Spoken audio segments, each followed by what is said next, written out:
Muy buenas, bienvenidos a Gran Vía. Retomamos este programa después de un parón por Semana Santa y vamos a comenzar, como siempre, con mucha ilusión y con muchas ganas. Vamos a orientar un poco más el programa a la precampaña electoral. La tertulia será más de tipo político, aunque también, como siempre, abordaremos los temas principales que lleven en los diferentes medios en su portada. Hoy tendremos con nosotros a un representante del PSOE y también a un representante de Caballas. Será después del repaso a nuestras portadas que comenzamos con el diario El País. Ahí lo ven, El País, fotografía para 5 jóvenes y dice: los votantes jóvenes rediseñan el mapa político español. El titular principal del País es que el PP intentará un mayor acercamiento a Ciudadanos porque Rajoy va a llevar a la Junta Directiva de mañana una estrategia electoral para las municipales con la que buscará unir al partido. Y también destaca el diario El País que milicianos españoles luchan contra el Estado Islámico, y es que un grupo de brigadistas se ha unido al bando kurdo en la guerra de Irak y Siria. Pasamos al diario El Mundo, que titula: la izquierda arrebata al PP la Comunidad Valenciana. También lleva el diario El Mundo que apuesto por una vida inteligente en otros planetas. Es una frase textual del asesor de Interestelar que da su visión del cosmos. Y también lleva el diario El Mundo en su portada que muere otro de los espeleólogos accidentados en Marruecos. Vamos con el diario ABC, fotografía, ahí lo ven, para la familia real, para el rey Felipe y la reina Leticia, también para la reina Sofía, y dice: Palma aclama a los reyes, cientos de personas arropan con aplausos y vítores a la familia real en su primera Pascua en Mallorca tras la proclamación. Vamos ahora con los diarios de ámbito local. El Faro de Ceuta, ahí lo ven, titular principal para la Semana Santa, dice: punto y final a la Semana Santa, fotografía para el resucitado procesionando por las calles de Ceuta. También destaca el diario El Faro en su portada que una dirigente del Movimiento por la Dignidad y la Ciudadanía se marcha y arremete contra Fátima Ahmed. Y por último, fotografía para el rescate de unos subsaharianos y dice: rescatados 8 inmigrantes al zozobrar la patera. Fue la Guardia Civil la encargada de la realización de esta operación y todos fueron trasladados sanos y salvos al puerto deportivo. Pasamos al diario Pueblo de Ceuta, fotografía también para el resucitado, y dice: la climatología respetó la salida del resucitado que puso el punto y final a la Semana Santa. También destaca el diario El Pueblo de Ceuta una frase textual de Derchove, que es el coordinador de la Unión Europea, que dice: la cárcel es una gran incubadora de la radicalización. También destacamos que se rescataron a 8 subsaharianos tras zozobrar una patera, y un aparatoso vuelco de un coche en la curva de Serrallo se salda sin heridos. Pasamos a los diarios de ámbito digital. Ceuta al Día, ahí lo ven, destaca una cofundadora del Movimiento por la Dignidad y la Ciudadanía deja al partido de Ahmed ante su deriva autoritaria y censuradora. Y también destaca Ceuta al Día que Cruz Roja atiende en el puerto deportivo a 8 inmigrantes rescatados por la Guardia Civil. Y cerramos nuestro repaso a la portada con Ceuta Actualidad, fotografía para la actuación de la policía, y dice: la policía espera un buen fin de la investigación sobre el asesinato del peluquero Juan Antonio de la Peña. También sacamos de Ceuta Actualidad que la Guardia Civil rescata a esas 8 personas inmigrantes que viajaban en una embarcación, que la mayoría de las mujeres que han viajado para incorporarse a Daesh, al Estado Islámico, proceden de Ceuta y Melilla. Es un informe del Real Instituto Elcano y esas son las principales noticias que lleva Ceuta Actualidad en su portada. Ahí lo ven, estos son los temas principales del día de hoy en los medios locales y nacionales. De muchos de ellos vamos a hablar aquí en unos instantes después de publicidad en Gran Vía.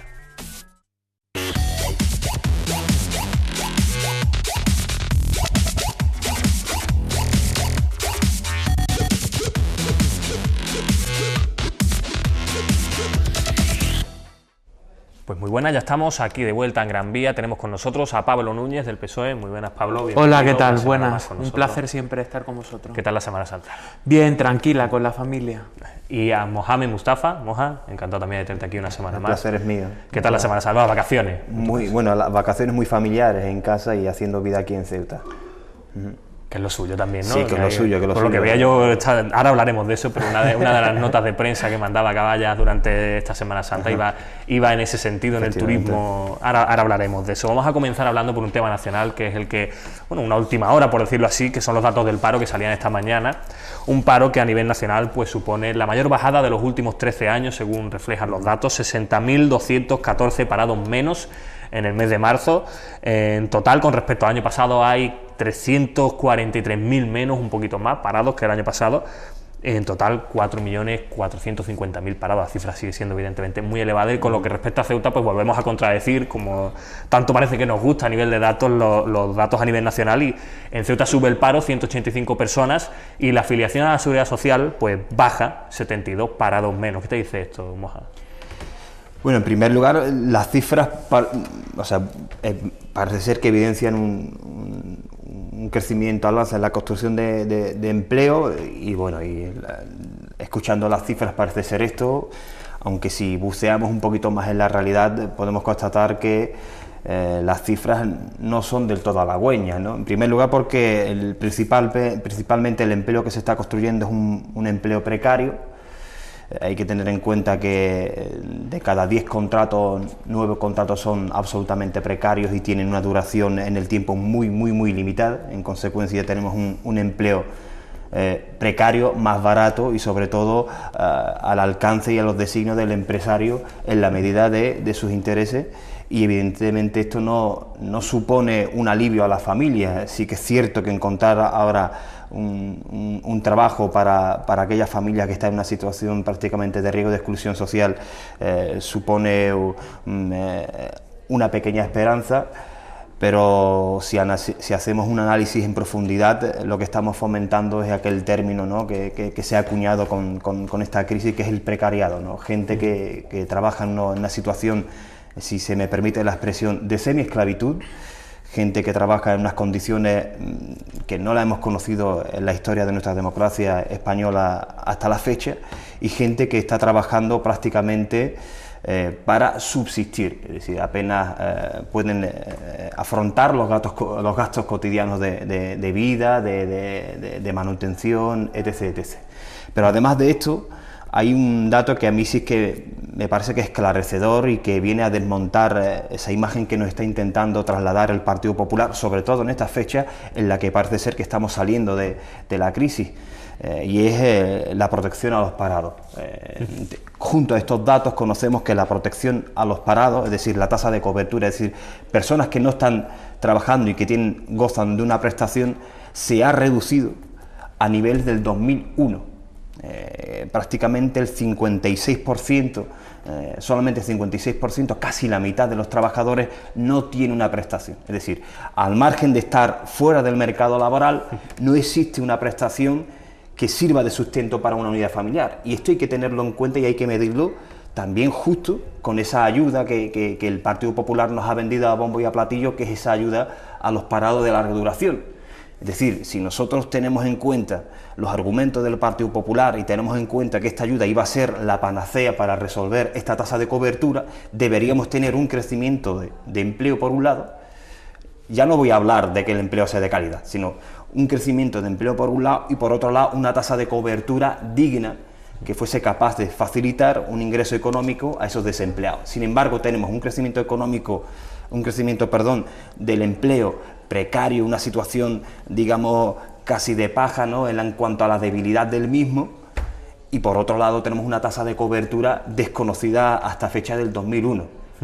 Entramos de nuevo en ese debate, ¿no? La reforma laboral ha venido a precarizar la situación de los trabajadores, ha venido a precarizar aún más esa situación en el sentido de generar mayores beneficios a las empresas a costa del sufrimiento de los ciudadanos, que hemos sido quienes hemos soportado los recortes, hemos soportado una presión fiscal desconocida hasta la fecha, y para colmo de los colmos tenemos una tasa de cobertura a aquellas personas que nos encontramos en situación de desempleo lamentable. Entonces, yo creo que sería una falta de respeto lanzar cohetes o creernos que esto ha arrancado. Y lo que pasa en Ceuta, yo creo que es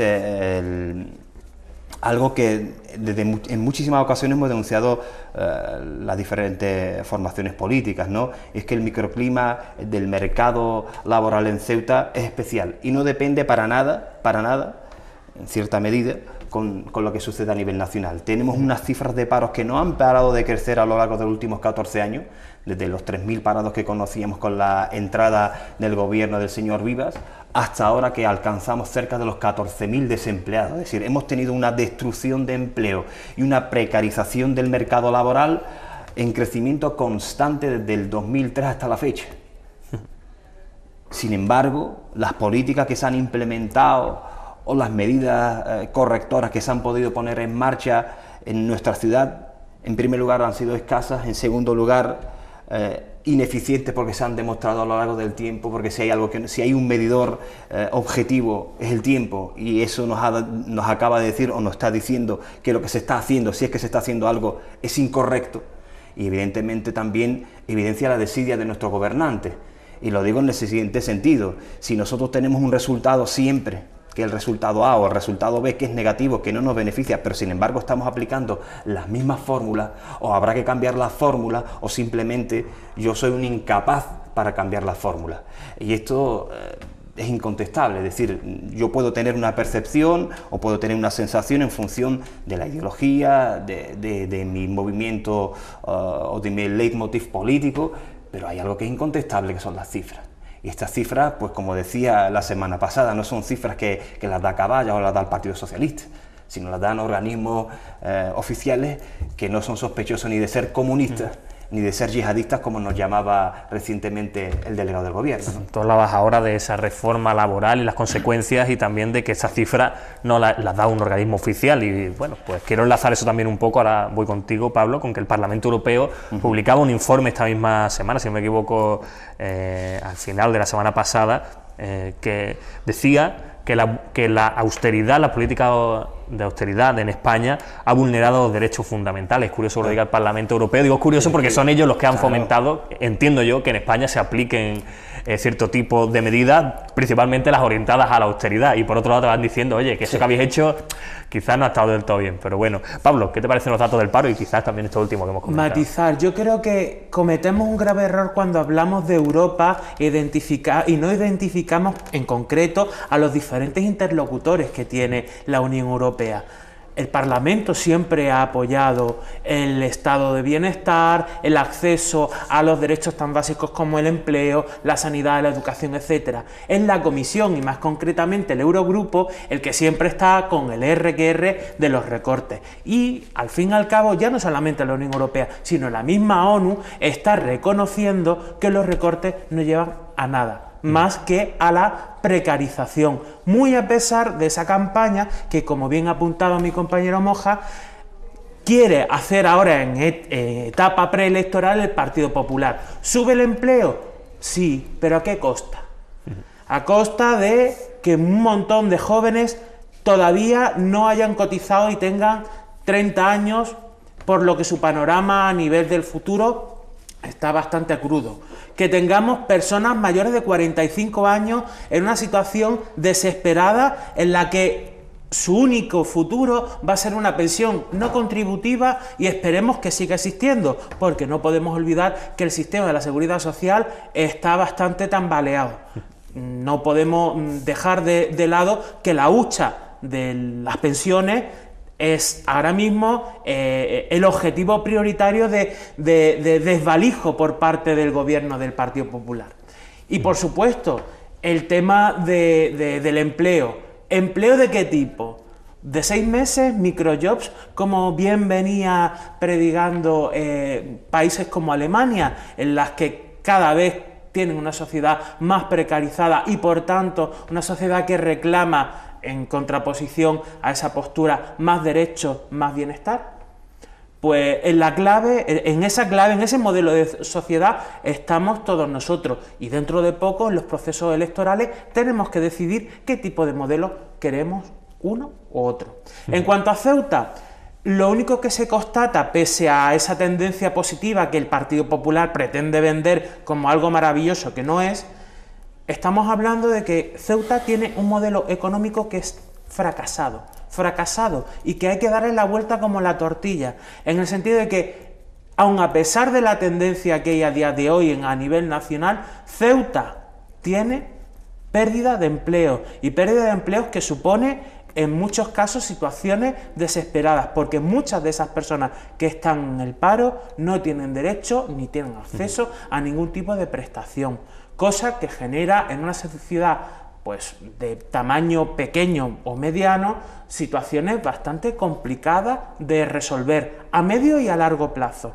Por tanto, es el momento de plantearnos cómo, de una puñetera vez, permitirme la licencia, ver cómo podemos hacer de nuestra ciudad algo rentable, algo que genere empleo, algo que genere riqueza, y una ciudad que cubra las necesidades de la gente y no las recorte. En vez de priorizar una serie de cuestiones que para mí son secundarias o baladí, priorizar en las personas que son las que merecen y las que necesitan y son el objetivo prioritario de nuestro desarrollo. Decías tú ahora, ¿no?, que es el momento de plantearnos, bueno, eso, entiendo que te refieres en términos electorales, que la ciudadanía se plantee en términos electorales a quien quiera apoyar, más o menos lo dejabas ver. Está claro. Y vemos ahora también que había varias encuestas, ahora te doy la palabra, Moja, varias encuestas en torno a las próximas elecciones de autonomía que va a haber en Madrid y en Valencia, por ejemplo, dos sitios en los que el PP hasta ahora tenía mayoría absoluta y parece ser que la pierde.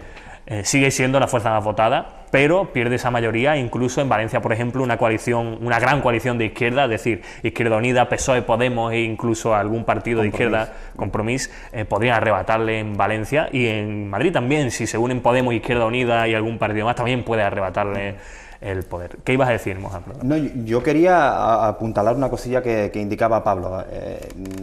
Y es que, claro, cuando yo he hablado anteriormente de la tasa de cobertura, es decir, cuántas personas tenían a su alcance o estaban cubiertas de alguna manera con una prestación no contributiva de cualquier fórmula, hablaba de datos a nivel nacional. Sería interesante saber cuál es la tasa de cobertura aquí en Ceuta. Sí. Sería interesantísimo. Muy probablemente la tasa de cobertura o aquellas personas que recibiesen una prestación sería escandaloso. No sé si ha variado mucho, Moja. El mes pasado, este mes todavía no he podido comprobar el dato, el mes pasado era, si no me equivoco, en torno a un 33%, 32% de cobertura. Estamos hablando de que cada 10 personas paradas, solamente 3 reciben una prestación. Pero esto hay que ponerlo también en su justa medida. Y lo digo de la siguiente manera, claro, porque nosotros cuando escuchamos a nuestros gobernantes, a nuestros responsables políticos, al Partido Popular, que ambas administraciones son del mismo color, para que nos entendamos, el gobierno de Madrid es del Partido Popular y el gobierno de Ceuta también es del Partido Popular, saben y son conscientes de esta realidad. Tenemos por otro lado, y sin entrar en el debate competencial que es normalmente el paraguas del señor Viva, ¿no? Si nosotros sabemos que tenemos una tasa de cobertura tan ridícula como del 33%, tan lacerante como ese porcentaje, luego acto seguido pensamos, bueno, ¿qué administración nos queda? La administración que nos queda es la local o la autonómica y sería el Ayuntamiento de Ceuta. ¿Qué es lo que hace el Ayuntamiento? Tenemos un IMIS. Un IMIS, una propuesta que fue a iniciativa de Caballas, que no del Partido Popular, que acepta regañadientes, que la implementa mal y para colmo de los colmos a lo largo de los últimos años ha ido recortando o congelando el mejor de los casos. Tenemos solamente 500.000 euros para el IMIS. Y estamos hablando de que hay colas y retrasos para recibir el IMIS de cerca de 8, 6, 9 meses. Sí, actualmente no se está pagando desde octubre, efectivamente, ¿no? Entonces, cuando de verdad escuchamos a alguien del Partido Popular decir que les preocupa el empleo y que le preocupa la situación social de sus ciudadanos y que para colmo de los colmos se vanagloria de que son el ejecutivo que más invierte en protección social, de verdad que uno es para indignarse, es para coger la portada de ese periódico y rasgarla directamente porque supone una ofensa para ese porcentaje de personas que viven por debajo del umbral de la pobreza. Claro, luego tenemos una serie de problemas que, derivados o no, pero que sí que tienen cierta, conexión. Nuestros representantes, más allá de afrontarlos, se escuden en debates competenciales, en retórica manida, si se me permite la expresión. Hablamos con una facilidad tremenda de que Ceuta tiene unos niveles de bienestar impresionantes. Bueno, nivel de bienestar para ese otro 50% que vive bien, el resto no. Cuando hablamos de que existe una ciudad partida, donde tenemos dos bolsas que son una de aceite y otra de agua que prácticamente no se mezclan, porque también hay indicadores sociales que nos están apuntando que algo falla. Y tenemos unos representantes que han estado durante 14 años gobernando y no han hecho nada más que empeorar estos indicadores sociales. De verdad, yo me planteo una pregunta desde la más sincera humildad. ¿A qué están esperando? ¿A qué están esperando para arrancar? Yo creo que, como decía Pablo, y esto no quiero meterlo en el discurso ahora electoral, pero sí que es cierto, y es verdad, porque es que es la única solución, es hora de que la ciudadanía mande un mensaje directo y claro al Partido Popular y le castigue donde le tiene que castigar, que es en las urnas. Que le mande un mensaje. Y la encuesta de Madrid, los ciudadanos de Madrid, un feudo que ha sido eternamente del Partido Popular y de la derecha, le está mandando un mensaje claro. Se ha fragmentado el voto. Ya no queremos mayorías absolutas, ya no queremos más recortes, queremos pluralidad. En la pluralidad está la riqueza y ahí queremos alternativas, soluciones, propuestas. Porque el Partido Popular trae las antiguas recetas. ¿Ustedes han escuchado nuevas recetas a Esperanza Aguirre? ¿Le han escuchado nuevas recetas a la señora Cifuentes? Ninguna. Salvo discursos que para nada nos interesan, que son las rivalidades entre Esperanza Aguirre y el señor Pablo Iglesias, o la señora Cifuentes hablando de sus propios compañeros. Pero un debate de ideas o de propuestas, cero. Son el resto de formaciones que las están planteando. Y yo creo que es necesario que de una vez por todas la ciudadanía, esa indignación que la tiene, que la notamos en las cafeterías, la notamos en los diferentes establecimientos, cristalice y se consolide el 24 de mayo.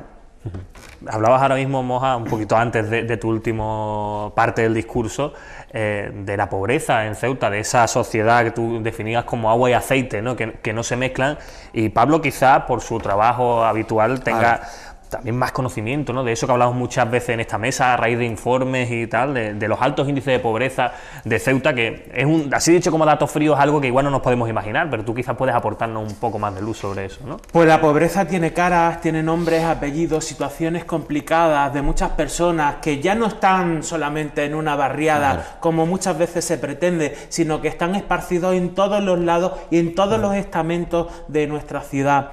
El Partido Popular sigue centrado en esa política que habla más de solidaridad frente a la dignidad o el derecho a todos que tenemos a tener una vida mejor y a prosperar.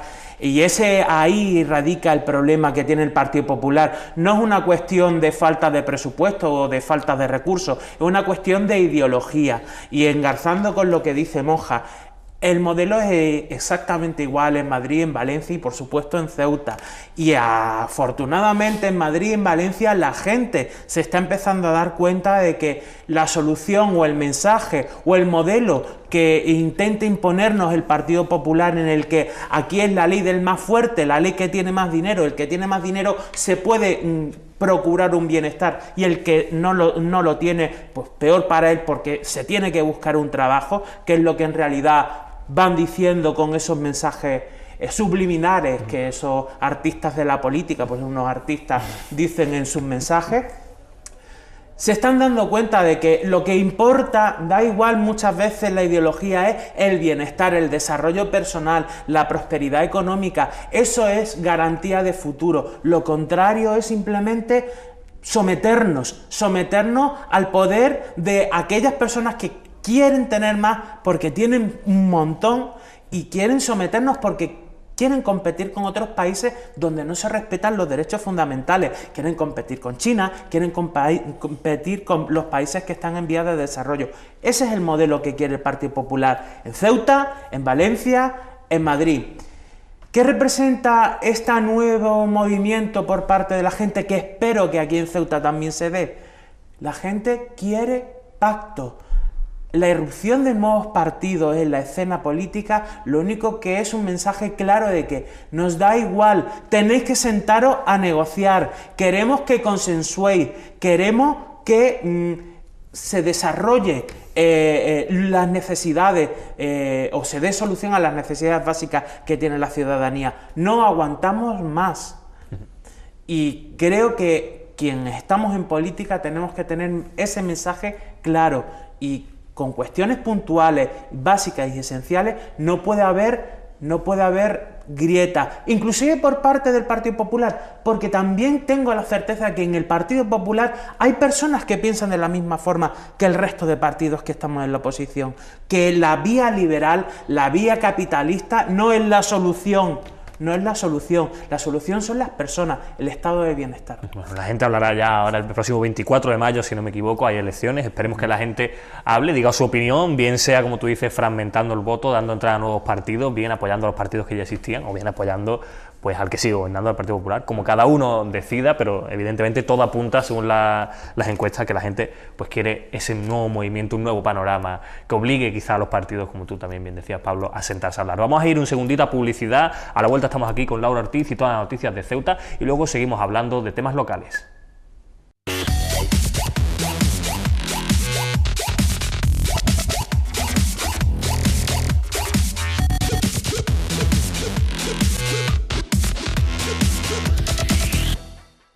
Pues ya estamos de vuelta aquí en Gran Vía. Vamos ahora a conocer las noticias de Ceuta de la mano de Laura Ortiz. Laura, ¿cómo va la mañana? Buenos días, Nacho. Pues una mañana en la que hemos conocido que el paro subió en Ceuta en 185 personas durante el último mes, alcanzando una cifra total de 13.320 desempleados, muy lejos del resto del país, donde se ha registrado el mejor mes de marzo desde 2001. El año pasado, por estas mismas fechas, la cifra del paro en Ceuta era de 12.990 desempleados. Un año después, la cifra de parados registrados alcanza los 13.320. 185 más que en febrero y 330 más que hace un año, cifras muy distintas a las de la media nacional, donde el desempleo registrado en las oficinas públicas de empleo bajó en marzo en 343.000 parados, el mejor dato de un mes de marzo de toda la historia.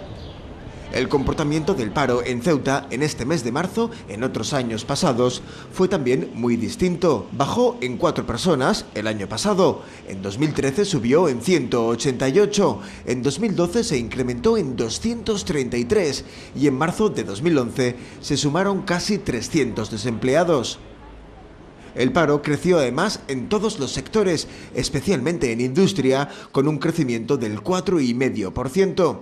Y por sexos, el paro creció 3 puntos entre las mujeres y alrededor de un 2% en el caso de los hombres. Y hay novedades en el caso de los inmigrantes muertos en el Tarajal el 6 de febrero de 2014. Una de las acusaciones populares ha presentado un informe en la Universidad del País Vasco que concluye que pueden existir vínculos entre la actuación de la Guardia Civil y el fallecimiento de los inmigrantes. Ese informe pone en duda además la calidad de la investigación forense desarrollada hasta ahora en este caso.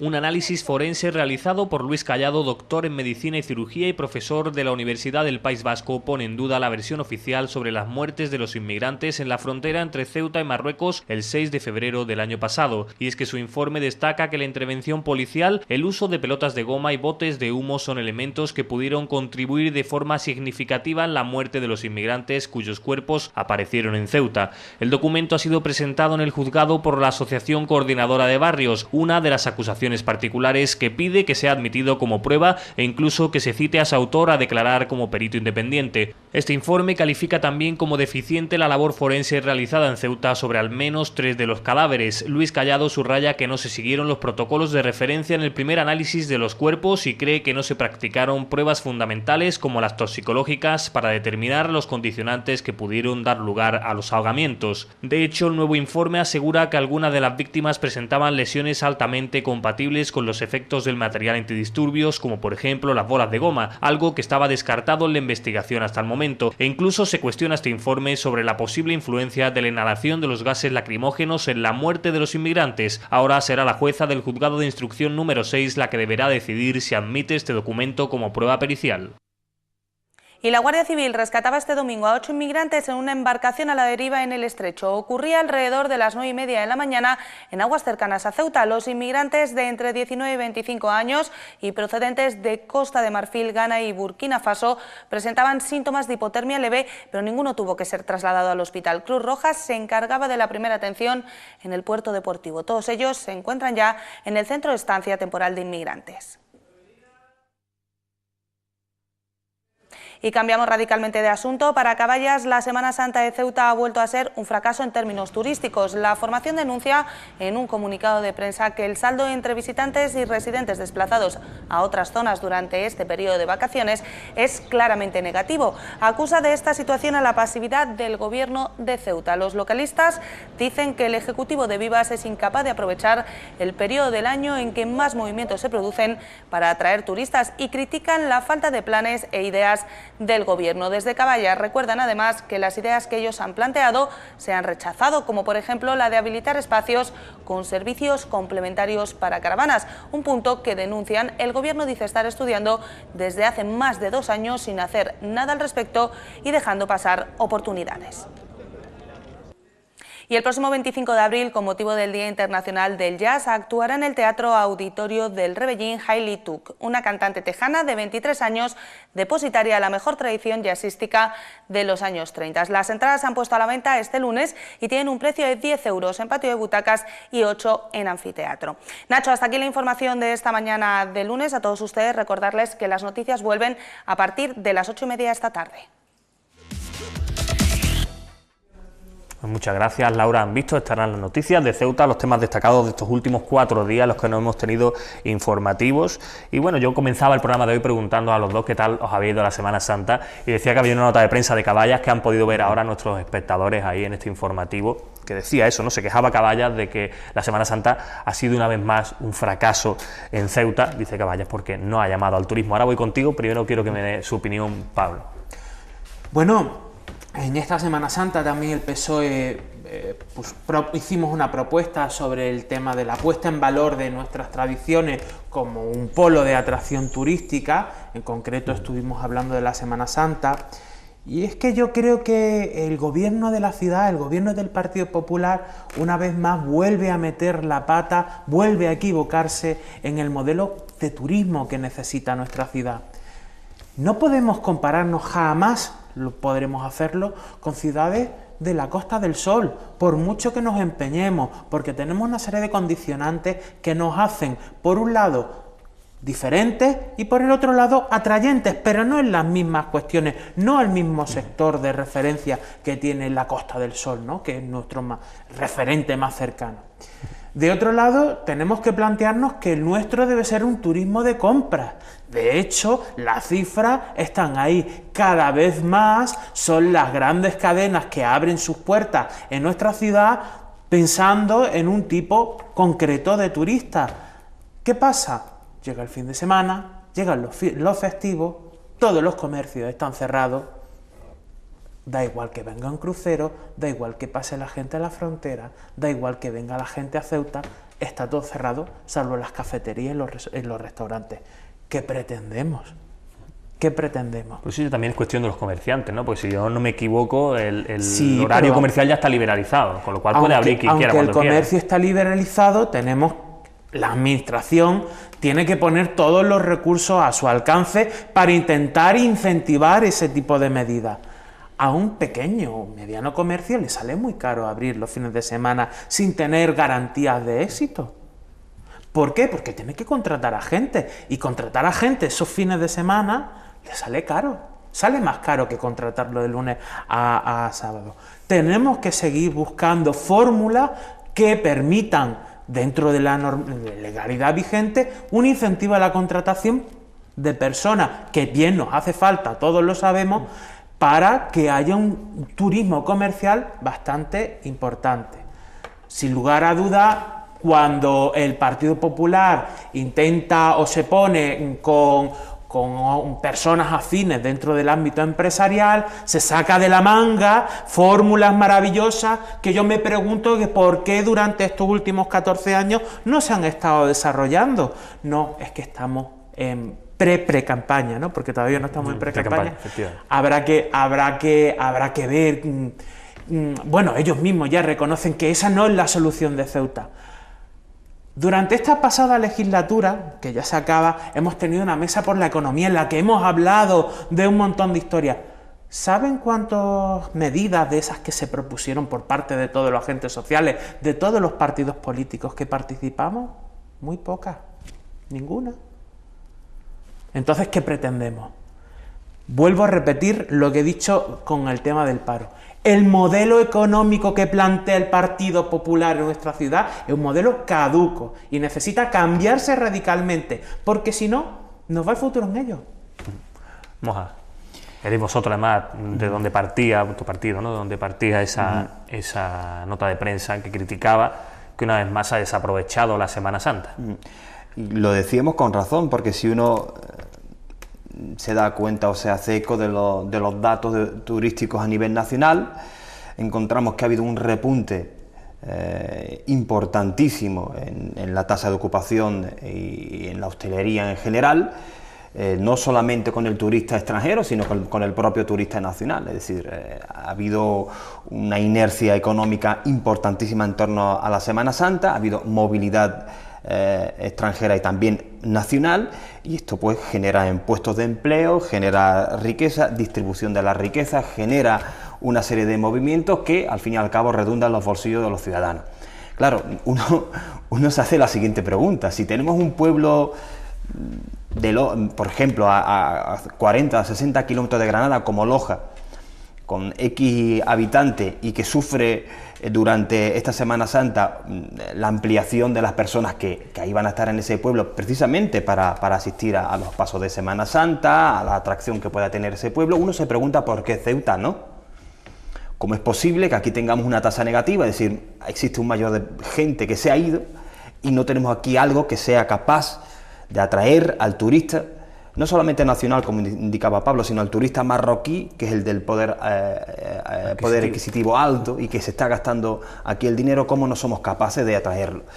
Había unas cuestiones que tocaba Pablo, pero hay otras también de vital importancia. El escollo de la frontera. La frontera supone un obstáculo para nuestro turismo y no somos capaces de abordar esa problemática porque la administración o la persona que tenemos enfrente de esa administración es de nuestro propio color político y en consecuencia no queremos, permíteseme la expresión, malos rollos. Jamás la frontera había estado tan mal como lo ha estado en estos últimos 4 años. No creo que exista ningún ceutí capaz de decir lo contrario, ni tan siquiera ningún marroquí que sea capaz de decir lo contrario. Nunca hemos tenido algo peor que eso. Y luego las pequeñas inercias turísticas que se van generando en estas fechas no somos capaces de aprovecharlas. Y me voy a referir a una única exclusivamente: el turismo de caravana, ¿no? El turismo de caravana, si aquellos que nos gusta pasear durante esta fecha que nos hemos quedado aquí en Ceuta, hemos podido comprobar que la explanada del Chorrillo estaba repleta de caravanas. Hace ya 2 años que Caballas propuso en el Pleno, y que fue rechazada o asumida por el Partido Popular, como ya estamos en ello, instalar una zona de habituamiento a esa gente que viene aquí con ese tipo de turismo. Incluso estudiar la posibilidad de cómo sacar rentabilidad económica y proyectar ese tipo de turismo aquí en Ceuta. Hace 2 años que dijeron que estaban en ello. Cualquier persona con una mediana formación ya hubiese resuelto algo. Sin embargo, no han hecho absolutamente nada. Esto no indica que ellos sean incapaces, que en cierta medida lo son, sino que simplemente el gobierno está cómodo. Y como está cómodo, se siente protegido por esa mayoría absoluta, hace y deshace en función de la gana. Y como el turismo parece ser que no es una de sus principales preocupaciones, salvo colocar un inmenso cartel donde pone Ceuta sí, salvo eso, el resto pues no tiene ningún tipo de cabida en nuestra agenda política. En cualquier lugar del mundo, en cualquier ciudad, ese responsable político estaría cesado inmediatamente. Porque nosotros hemos hablado de esta Semana Santa, Nacho, pero podemos irnos para atrás y hablar de la otra Semana Santa, y de la anterior, y de la anterior, y de la otra, o en otros periodos vacacionales importantísimos, y no encontramos ni tan siquiera una sola medida. Hablábamos también de Caballas y de otras formaciones políticas, la creación de puestos de trabajo para jóvenes como agentes turísticos, que sean capaces de dinamizar el consumo, dinamizar la visita a nuestra ciudad, capaces de dar un asesoramiento e indicar dónde se puede consumir. Ni tan siquiera eso, ni tan siquiera eso. Montamos una feria de días que nos cuesta 5 veces más de lo que debería costar, nos cuesta el cese de 2 cargos y se acaba la política turística de este gobierno. No hay que analizarla única y exclusivamente en la Semana Santa. Váyase usted a lo largo de los últimos 14 años y dígame una sola medida que ha funcionado. Les tengo que recordar aquella medida de los 15 euros que se venía a Ceuta con el bocadillo y con el gorrito en mano, que nos costaba dinero a los ceutíes. Ahora nos vienen con los 22 euros. Oiga usted, de verdad, para ocurrencias cualquiera vale. Para gestionar y dirigir el erario público y sobre todo el futuro de una ciudad, no cualquiera vale. Y esto ha quedado evidentemente claro. Y además, claro, uno dice, bueno, ¿cómo sabemos cuáles son las prioridades de un gobierno? Pues básicamente las prioridades de un gobierno se saben dónde se invierte y dónde se actúa. En turismo no se está actuando. Y un ejemplo es el turismo de caravana, que decían que estaban en ello, ya han pasado 2 años. ¿Quieres añadir algo, Pablo, antes de que cambiemos de asunto? Es cierto, señalaban la explanada que está al lado de la desaladora y nada más que hay que ir ahora mismo si queréis, y es un paisaje y un panorama sórdido, porque no es que esté bien, es que está peor de como cuando se hablaba en esa época. Pues sí, ciertamente el turismo de paso, no solamente el de caravana, sino el de tantas personas que pasan desde Ceuta a Marruecos, podía ser indispensable. Él apuntaba de la caravana, yo también recuerdo la falta de un albergue, porque todo el mundo no puede ir al Trip o al Ulises o al Parador porque sale caro, y hay otro turismo que también deja bastante dinero, que es el turismo de mochila. Ceuta tuvo la oportunidad de tener un albergue gracias a unos fondos que le daba el Injuve y lo rechazó. Volvemos a lo mismo, al Partido Popular no le interesa, quiere, como bien dice Moja, hacer lo que ha hecho durante toda la vida, porque eso es lo que a ellos le vale y le interesa, y pasan radicalmente del posible desarrollo o de cualquier otra iniciativa, a no ser de que ya no le quede otra, ¿no? Porque muchas veces reculean. Este gobierno reculea mucho, pero por desgracia los resultados son nefastos. Vamos a cambiar radicalmente de asunto y entramos en otro que también nos traía nuestra compañera Laura Ortiz, que era esas novedades en torno a la investigación, al caso de la tragedia del 6 de febrero, esas muertes de inmigrantes que se producían en la frontera el 6 de febrero del año pasado, y es que ha salido a la luz un informe de la Universidad del País Vasco, de Luis Callado, un doctor en medicina y cirugía forense, doctor también, si no me equivoco, por la Universidad de Oxford, en fin, digamos una eminencia, que a petición de una de las partes de Coordinadora de Barrios, pues realizaba un análisis de los estudios forenses que se habían hecho sobre las personas aparecidas, los 5 cuerpos aparecidos aquí en Ceuta, y determinaba básicamente que la actuación de la Guardia Civil pudo tener una influencia clave en la muerte de esas personas, y también que la labor forense que se hizo en Ceuta pues fue bastante mala, por lo menos en 3 de los casos como mínimo. Moja, ¿qué te dice esto? Yo creo que casi viene a confirmar algo que la mayoría por lo menos tenemos la sensación de que pudo ser así. Bueno, la tragedia del Tarajal tiene algo incontestable, que eso, independientemente de en qué lado nos situemos, sabemos que fue así. Hay una serie de personas que fallecieron en nuestras playas y que muy probablemente podía haber sido evitable. Dicho lo cual, y siendo lo más respetuoso posible, y sobre todo porque hay un procedimiento judicial abierto, ahora, ¿quién emite el informe? Hablamos de la Universidad del País Vasco, si no me equivoco, sí. Y estamos hablando de una eminencia que tampoco, y permitidme que lo diga, no es sospechoso de nada, porque hemos entrado en una deriva en la que... porque esto, lo del Partido Popular, no es algo novedoso. El Partido Popular, y permitidme que entre por aquí, el Partido Popular es un partido que siempre se ha apropiado y ha patrimonializado las instituciones y los símbolos. O sea, la bandera es símbolo del Partido Popular, la Guardia Civil resulta que también es símbolo del Partido Popular, y como en muchísimas ocasiones he hablado con Pablo, la bandera de todos los españoles, de todos los ceutíes, y la Guardia Civil también es de todos los ceutíes, de todos los españoles, de la cual nos sentimos todos absolutamente orgullosos. De lo que no nos sentimos orgullosos son de las órdenes políticas que dieron ese día. Y si uno realmente defiende la Guardia Civil y cree que la labor de la Guardia Civil hay que ponerla en valor y dejarla al margen de toda esta polémica, lo primero que tendría que poner es su cargo a disposición del Ministerio del Interior, como principal responsable de lo que sucedió el 6F.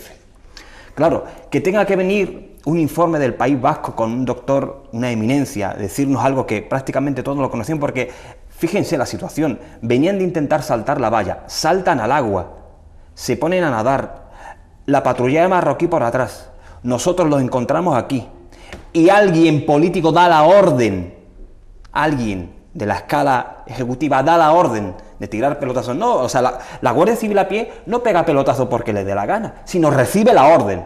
Ahora, hay que determinar quién da la orden. ¿Quién da la orden dentro de ese mando? Y políticamente, ¿quién es el que autoriza que se peguen pelotazos? Si realmente eres valiente y patriota y defiende a la Guardia Civil, di que he sido yo. Asumes tu responsabilidad. Sin embargo, montamos manifestaciones en la Plaza de los Reyes que no sirven para nada. Y a la Guardia Civil, en muchísimas ocasiones lo he dicho y lo voy a volver a repetir, se le defiende con mayor recursos humanos y materiales. Es que hace poco ha vuelto a indicar las diferentes asociaciones de la Guardia Civil que no tienen ni siquiera un protocolo claro de actuación. ¿Así se está defendiendo a la Guardia Civil? No. Y en este caso muchísimo menos. Tenemos un informe que nos dice claramente que la relación causal de la muerte de estos inmigrantes efectivamente podía ser el cansancio junto a una actuación incorrecta, que vuelvo a repetir, es la orden directa de alguien que se esconde detrás de la Guardia Civil, pudo suponer la muerte de estas personas. A mí no me cabe la menor duda. O sea, nosotros, todos los ceutíes, todos los españoles hemos visto los vídeos. Los vídeos no dan lugar a dudas. Hay una serie de personas que se intentan aproximar a la orilla y reciben una serie de pelotazos, al aire o no, gases lacrimógenos. Gases lacrimógenos, etcétera, etcétera, que pudo... Botes de humo. Botes de humo que pudo afectar las capacidades físicas de estas personas. Pero nadie, cuando acto seguido hablamos de que hay una responsabilidad que se tiene que derivar, cuando lo decimos el resto de formaciones, porque las autoridades españolas directamente la derivan y dejan a los pies de los caballos a la Guardia Civil. Nadie es capaz de decir quién es el responsable de la orden. Es que esta es la pregunta. Yo en el 6F no voy a volver a hablar más, sino para expresar esta pregunta. ¿Quién fue el que dio la orden? Que asuma su responsabilidad. Que dejen en paz a la Guardia Civil. ¿Quién dio la orden? ¿De quién recibieron la orden? Ese que dé el pasito adelante. Y que esa persona sea juzgada, no la Guardia Civil única y exclusivamente. Y un poco en defensa de la Guardia Civil, que no es que tú lo estés atacando, Moja, ni mucho menos, sí, que yo sé que tú defiendes la labor de la Guardia Civil, que ellos, además lo has dicho muy claro, no tuvieron culpa, ellos simplemente cumplían órdenes que les habían dado, y en ningún caso los queremos criminalizar, que es algo que también se dice mucho. Este fin de semana, concretamente ayer, veíamos, ¿no? La propia Guardia Civil rescataba a una balsa, una pequeña embarcación con 8 inmigrantes, y eso te hace plantearte entonces la solución para estas personas que murieron, estas 200, 500, 400 personas que intentaron en su día. ¿Qué hubiera sido? ¿Lanzarse en una balsa de goma? Igual si se los hubiera rescatado. Nacho, permíteme, y Pablo, rápido, ¿eh? Sí. Pero fíjate, esta labor que realiza la Guardia Civil durante años, que la vemos y que la consideramos y la que ponemos en valor los ciudadanos a través de los diferentes medios de comunicación, a través de las diferentes fotos que podemos ver, la actuación. Claro, de repente ocurre algo que está absolutamente contraria a toda la labor que ha llevado desarrollando a lo largo de los últimos 20, 30 años. Qué curioso, ¿no? Es curioso, ¿cómo han cambiado los criterios de la noche a la mañana? No, ahí alguien dio la orden. Pablo. Hay unos hechos, estamos ante un homicidio, no sabemos si es culpable o doloso o no lo es. Ahora mismo estamos en una fase de instrucción.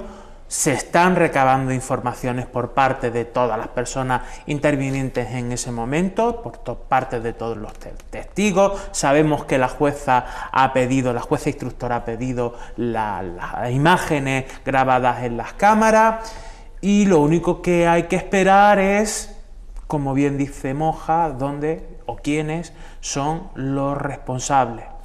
Los responsables, no solamente quién dio la orden, sino los que están por encima de esas personas, porque, como bien se ha apuntado durante todo este tiempo, el gran problema de lo que sucedió ese fatídico día fue la falta de un protocolo. En estas circunstancias lo que hace falta es que la Guardia Civil, que bien lo ha reclamado por activa y por pasiva, se les diga claramente cuál debe de ser su proceder. Porque es cierto que no podemos permitir a nivel de seguridad ese tipo de entradas masivas, pero lo que no podemos es cargarnos a la gente. Es una barbaridad que ahora, por desgracia, va a tener consecuencias. Y yo espero y deseo que sean esas consecuencias o que vayan dirigidas hacia los verdaderamente responsables y no hacia los cabezas de turco. Ojo, la Guardia Civil y sus asociaciones ya han mostrado su malestar, porque en el momento en el que fueron a declarar en calidad de testigos cualificados, no llamémoslo imputados. Sí, ya no se puede decir, era investigados. ¿Vale? Hay que hablar con propiedad. Efectivamente. No fue nadie, ni les apoyó nadie, ni de sus superiores, ni por parte de la Administración General del Estado, el Ministerio del Interior, Delegación de Gobierno, etcétera.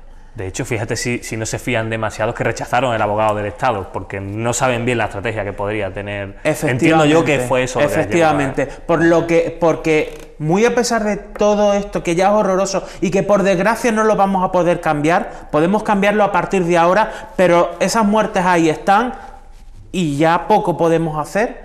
Lo que no podemos hacer ahora es culpar a unas personas que no, dentro de esa cuestión, no tienen la mayor responsabilidad en eso que pasó, porque sería una barbaridad. Bueno, con esto terminamos por hoy. Muchísimas gracias por estar con nosotros, Pablo. Un placer. Muchísimas gracias también por estar con nosotros.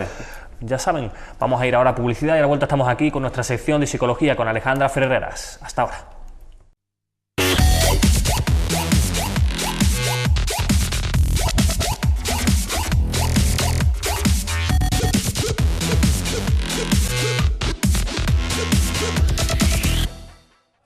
Muy buenas, estamos aquí de vuelta, estamos con nuestra psicóloga de cabecera, con Alejandra Ferreras. Alejandra, ahora lo he dicho bien, Ferreras, antes me salías un poco de aquella manera. Ya te regañé muchas veces, ya te la has aprendido. Sí, me lo he aprendido. Ferreras, además con la S ahí al final. Larga.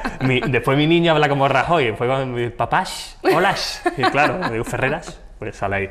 Encantado de tenerte aquí, que han sido varias las semanas que no hemos podido coincidir, ya lo una echaba vida de plena, menos. efectivamente. Pero bueno, estamos aquí, ¿de qué vamos a hablar hoy? Pues mira, siguiendo con todo el tema de crianza, me gustaría hoy plantear un tema que me parece bastante interesante, que es las expectativas que crean los padres o que se crean en los padres respecto a sus hijos y al futuro de sus hijos. Eso es algo inevitable. Incluso antes del nacimiento del niño, esos padres ya tienen unas expectativas creadas. La expectativa es siempre similar a la presión, perdóname. No, de hecho, el crear expectativas es algo que es necesario.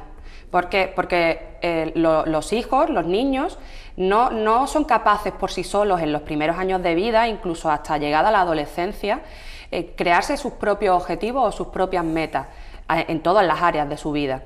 Y el hecho de que sus padres le ayuden con esas expectativas a crear esos objetivos va a ser beneficioso tanto a nivel cognitivo como a nivel emocional, porque va a crear una buena autoestima y va a crear un crecimiento saludable. El problema viene cuando las expectativas son demasiado altas, que sí lo podríamos relacionar con la presión, que sí podríamos decir que es un sinónimo de presión. Igual de perjudiciales que se creen unas expectativas altas como que se creen unas expectativas excesivamente bajas. Claro, podemos pensar a lo mejor que bueno, unas expectativas muy altas pueden ser negativas porque suponen mucha presión y unas bajas a lo mejor podríamos pensar que son positivas porque bueno, un ambiente relajado con respecto a la atención del niño. Pero no. Sí, volvemos a lo mismo. Siempre hemos estado hablando del estilo democrático de crianza. En esto va a ocurrir exactamente igual. Si creamos unas altas expectativas en torno, por ejemplo, a la educación de nuestros hijos, nos vamos a posicionar en un estilo de crianza autoritario. Si tenemos nulas expectativas o expectativas muy bajas, lo que nos vamos a posicionar es en un laissez-faire o en un negligente. Si creamos unas expectativas adecuadas y ajustadas a las capacidades de nuestro hijo, al final lo que acabamos es en ese punto intermedio, en ese punto de equilibrio que siempre en todos estos programas y en todas las áreas respecto a la crianza del niño que hemos ido tratando, hemos intentado posicionarnos, que es en el estilo democrático. Esto no va a ser menos, es exactamente igual. Es decir, es necesario, pero vamos a tener cuidado a la hora de crear esas expectativas. ¿Por qué? Porque sobre todo, como ya hemos dicho, incluso antes de que el niño nazca, esos padres ya empiezan a tener grandes sueños en torno a sus hijos, que es muy bonito, porque evidentemente tú como padre vas a pensar que tu hijo es el mejor del mundo y va a ser el mejor del mundo en todas las áreas de su vida. Error, eso no es cierto. Vamos a tener que ver realmente cuáles son los puntos fuertes y los puntos débiles de nuestro hijo. ¿Para qué? Para ayudarle a potenciar esos puntos fuertes y para intentar que esos puntos débiles no se conviertan al final en escollos en el camino que le impidan llegar a lo que ellos realmente quieran ser. Porque otra cosa, otro gran peligro es el poner los sueños propios, reflejarlos en el hijo. Claro, que es algo también bastante común, si no me equivoco. Por lo menos en la tele siempre sale como algo muy común. Nada más que te tienes que ir, que es una pena de verdad, a un partido de fútbol de alevines. Es una pena. Porque lo que realmente es un deporte de equipo, que es beneficioso al máximo para el niño, porque le puede enseñar unos valores increíbles, aparte del ejercicio físico, que ya de por sí supone un beneficio, al final, y que realmente está creado para que el niño se divierta, al final acaba siendo una batalla campal entre padres, de padres al árbitro, de padres a otros niños, de padres a padres.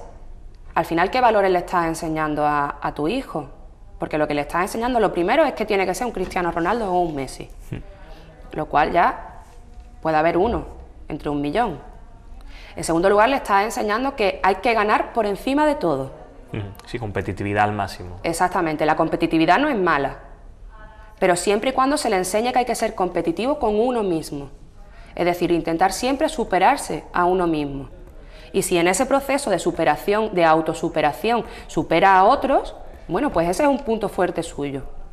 Pero eso no significa que hay que pasar por encima del resto de compañeros para demostrar que eres mejor. Esa es la diferencia entre unas expectativas ajustadas y unas altas expectativas. Unos padres con expectativas ajustadas lo que van a intentar al máximo es que su hijo conozca sus propias capacidades y que intente desarrollarlas al máximo, no que quede por encima de nadie. ¿Qué ocurre en ese niño cuando esas expectativas no son ajustadas? Pues cuando esas expectativas son excesivamente altas, lo que se va a crear en ese niño es una alta frustración. No está al nivel que sus padres exigen, no son capaces de conseguir ese nivel de perfección que sus padres suponen que tiene que tener. Eso al final va a recaer en adolescentes con una baja autoestima, va a recaer en problemas incluso de depresión o ansiedad en la adolescencia, por supuesto en que realmente no se planteen ningún objetivo o no quieran llegar a intentar conseguir ningún objetivo propio porque de primeras ya piensan que no lo van a conseguir nunca. Al final no le estás haciendo ningún favor. Y habrá padres que digan, no, es que yo lo que estoy intentando es que mi hijo se esfuerce al máximo. Pero es que lo primero que tenemos que conocer es realmente dónde está el potencial de tu hijo y hasta dónde llega. Claro, eso es un trabajo meramente de observación. Como siempre decimos. Compartir con ellos momentos, observar, analizar. Como siempre decimos. Y de mucha comunicación. Siempre dijimos que el estilo democrático se iba a basar en la negociación y en la comunicación. Si tú realmente no hablas con tu hijo, no le escuchas, más que hablar, no le escuchas, no sabes realmente lo que le gusta o lo que no le gusta, porque esa actividad que a ti te parece tan genial y que a ti te parece que va a ser en un futuro la profesión de tu hijo o que puede ser un crack en esa actividad, a lo mejor a él no le gusta. Y eso no es nada malo, porque repetimos que realmente el objetivo es que tu hijo se vaya creando sus propias metas. ¿Qué ocurre al contrario cuando no existen expectativas o las expectativas son excesivamente bajas? Sí.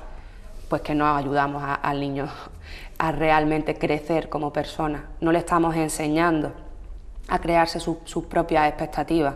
Eso va a desembocar, que además, por desgracia, últimamente lo veo muchísimo en consulta, adolescentes e incluso ya jóvenes entrada a la veintena, que se sienten completamente desmotivados, no tienen motivación ninguna, aburrimiento máximo incluso llegan a decirme. Entonces yo les planteo, bueno, pero ¿cuáles son tus objetivos vitales? ¿Cómo te ves dentro de 5 años? ¿O qué te gustaría hacer con tu vida? Y no son capaces de decirme nada. Es que es algo que nunca me he planteado. Es que la vida se compone realmente de objetivos, es la única manera que tenemos de evolucionar. Y ya digo, no solo en materias escolares o no solo en materia de educación, sino en lo personal y en lo emocional. Tu objetivo puede ser, de aquí a 5 años, pues encontrar una pareja, que lo puedes conseguir o no lo puedes conseguir. Pero sí, o formar una familia. Si ya tienes una pareja, pues formar una familia. Si nunca te han enseñado a plantearte esos objetivos, al final lo que ves en la vida es como algo que pasa, que tú no puedes hacer absolutamente nada para cambiarlo, y eso desemboca en una desmotivación y una frustración nuevamente increíble. Y en bastantes problemas psicológicos. Supongo ya la respuesta a lo que te iba a preguntar, pero creo también que es importante que tú lo digas. ¿Y cómo se transmiten o cómo puedes transmitir esas expectativas a tu niño? ¿Cuál sería la forma adecuada? A ver, tú que eres padre, como dices que supones, ¿cuál sería la respuesta? Pues supongo la respuesta porque siempre estamos aquí a favor del estilo democrático, que entendemos que es el más beneficioso, y acabamos de hablar de la comunicación, ¿no? Por ejemplo, puede ser una buena manera cuando los niños son más mayores. Por ejemplo, en materia escolar o en educación, partimos de la base de que en los primeros años de colegio de nuestros hijos, los deberes o las tareas que tienen que realizar o los temas que tienen que estudiar, siempre va a recibir, ese hijo siempre va a recibir un apoyo por parte de sus padres. Simplemente con la observación de cómo realiza esas tareas, ya vamos a saber en qué materias son un punto fuerte para él o qué materias son un punto débil. Por lo tanto, podemos ajustar nuestras expectativas, por ejemplo, en torno a las notas. Aunque precisamente el otro día hablaba de las diferentes inteligencias, sí, y el hecho de considerar la inteligencia intelectual o las capacidades intelectuales como única inteligencia en el niño cuando hay que desarrollar otras muchas.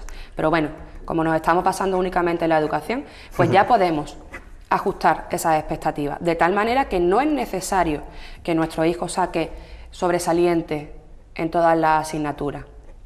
Vamos a premiar exactamente igual una nota más baja en una asignatura que sabemos que le cuesta mucho trabajo. Por ejemplo, un niño que es malo en matemáticas, malo entre comillas, que no se le da tan bien el cálculo, que le cuesta más trabajo, pues a lo mejor un 7 en esa asignatura merece más premio que un 10 en otra que tenga mucha conocimiento facilidad del medio, porque tiene una memoria que es bastante buena. Claro. Entonces siempre vamos a intentar no basarnos solo en el número, no hacer de todo algo cuantitativo, sino también cualitativo. Como hablaba antes de las inteligencias, las expectativas en cuanto a las diferentes inteligencias, otra grande, muy importante, la inteligencia emocional. Fundamental, además. Es decir, casi más fundamental casi que la inteligencia como la entendemos habitualmente. Hombre, es lo que va a ayudar a nuestros hijos al día de mañana a ser adultos con una buena capacidad para relacionarse con los demás y para relacionarse consigo mismo. Bueno, pues nosotros también vamos a crear expectativas en cuanto a la inteligencia emocional de nuestro hijo. Eso no significa que no tengamos que tener en cuenta el temperamento o las características de personalidad de ese niño. Si es un niño más tímido, es un niño más retraído, no podemos obligarlo a que tenga 20 amigos diferentes o a que tú lo sueltes en una plaza y enseguida se vaya corriendo a jugar con otros niños. No, tendrá quizás otras virtudes en cuanto a inteligencia emocional, pues a lo mejor es un niño más empático y tenemos que potenciar eso, o es un niño más sensible, pero tan solo observando y escuchando a tu hijo realmente te vas a dar cuenta de cuáles son esas capacidades que tienes que ir potenciando y cuáles son unas expectativas reales para él. Claro, pero volvemos a lo de siempre, que creo que es muy importante, la comunicación. Es fundamental la comunicación entre padres e hijos, aunque el hijo o la hija tenga 1 año o 6 meses de vida. Es importantísimo, que entiendo también que mientras antes se construya un canal de comunicación correcto, adecuado y fluido, mejor, ¿no? Eso va a ser beneficio en un futuro. Unos padres que tienen una comunicación fluida con sus hijos pequeños van a ser padres con comunicación fluida en la prepubertad y van a ser padres con una comunicación fluida en la adolescencia. Menos, por supuesto, todos los adolescentes, llega un momento en que ese canal de comunicación no es que lo corten, pero a lo mejor colocan una barrera. Pues si ya de por sí lo hacen, unos padres que han construido bien ese canal de comunicación, es mucho más fácil que lleguen a sus hijos y que sus hijos lleguen a ellos. Evidentemente, es mucho mejor tener a un adolescente que no que te pregunta, sino que te comunica a lo mejor sus intenciones, o que incluso te llega a preguntar por alguna duda o quiere que le resuelva alguna duda, y tú sepas más o menos cuál es la vida de tu hijo adolescente, que tener un completo desconocido en tu casa. El problema es que nos damos cuenta cuando ya tenemos el desconocido en la casa. Claro. Y nos echamos la vista atrás y decimos, bueno, es que quizás no solo en las expectativas, sino en todas las áreas que hemos estado tratando hasta ahora, es que quizás mi estilo de crianza me ha llevado a tener ahora mismo esta relación con mi hijo. Sí, pero todo es reconducible, como sí, hombre, por hablamos aquí. supuesto. Evidentemente nada es un fracaso absoluto, ni nada ni es hay un fracaso. cosas malas ni buenas, simplemente cosas que se pueden mejorar, que siempre las va a haber. Siempre lo hemos dicho, si partimos de la base que el padre o la madre lo que quiere es lo mejor para su hijo, yo desde ese momento no entiendo que se haya hecho algo mal. Entiendo que hay cosas que se pueden hacer de otra manera y que se pueden obtener otros resultados. Pero siempre y cuando se haya intentado hacer lo mejor para esos hijos, bien hecho está. ¿Que el resultado no ha sido el más óptimo? Bueno, pues vamos a intentar algo diferente. Pero fracaso nunca. Además me parece una palabra muy fea. Muy fea, sí. Ni para padres ni para hijos. Fracaso no sé jamás. qué ha pasado en estas 3 semanas, pero estamos demasiado de acuerdo, demasiado poco confrontados con lo que habitualmente ocurre aquí. Bueno, confrontados. Entiéndase bien, que yo suelo meter la pata más No, de lo que lo estoy haciendo hoy. No metes la pata, no metes la pata. Te quería preguntar, hemos hablado de expectativas, de altas y bajas expectativas, pero también se transmiten miedos, ¿no? Que entiendo que puede ser lo contrario a las expectativas. Por supuesto, pero es que además es muy lógico. Padres que tengan una baja autoestima o más que una baja autoestima, una poca confianza en sí mismos, al final le van a transmitir a esos hijos esa poca confianza y eso va a hacer que existan miedos en cuanto al fracaso, por ejemplo, y eso hace que se evite el intentarlo, tan siquiera. Al final, tanto las expectativas como los miedos se van a transmitir a nuestros hijos. Pero no solo eso, sino que nuestras propias características de personalidad se van a ir transmitiendo a la siguiente generación. Evidentemente pasa por un filtro, está claro, porque yo es que soy de la corriente en la que genética y educación se juntan. Es decir, todo viene con una base genética, una predisposición, pero después juega un papel muy importante todo lo que tenga que ver con la educación. Entonces, si partimos de esa premisa, niños con una genética similar a la de sus padres, que además son educados por esos propios padres, al final va a dar como resultado hijos muy parecidos a sus padres. Por eso siempre tenemos que intentar dejar un poco de lado lo que ha sido nuestra vida como seres individuales y pensar que lo que tenemos en nuestras manos es una nueva vida y que se tiene que construir de manera diferente a nosotros. Es decir, que lo que para nosotros han sido éxitos y fracasos, para nuestros hijos no tiene por qué ser así. Y que para lo que nosotros es correcto o es la manera más correcta de vivir, para ellos no tiene por qué ser así. Estamos hablando ya incluso de niños que cuando ya llegan a la juventud eligen carreras que para sus padres, por ejemplo, pues no son un modo de vida aceptable. La música, las artes, todavía, quizá ya en nuestra generación no se ve tanto, pero en generaciones anteriores es cierto que eso era, en la casa era poner el grito en el cielo, eso no era una profesión decente. Hablamos de generaciones anteriores, y me llama la atención porque tú me decías ahora que tenías muchos casos precisamente de bajas expectativas, de problemas por bajas expectativas, y entiendo que es justo lo contrario a lo que probablemente ha venido pasando hasta ahora en psicología del tipo que tú tratas, ¿no? Es decir, que veníamos de una generación en la que los problemas eran porque había habido demasiadas altas expectativas, demasiada presión, y eso ha derivado en que quizás esos padres hayan dado un giro, ¿no? Y hayan intentado hacer lo contrario de lo que hacían sus padres, ¿o me estoy equivocando? No, eso está muy relacionado con el nivel sociocultural de los padres. Es decir, normalmente padres con un nivel sociocultural medio alto, sus expectativas hacia los hijos van a ser bastante altas. Niveles socioculturales medio bajos suelen crear expectativas bajas. En primer lugar, por el propio nivel de los padres. Y en segundo lugar, porque normalmente esos estratos medios bajos son padres que trabajan muchísimas horas porque tienen profesiones que les obligan a trabajar muchas horas y por lo tanto dedican a la crianza de sus hijos menos horas.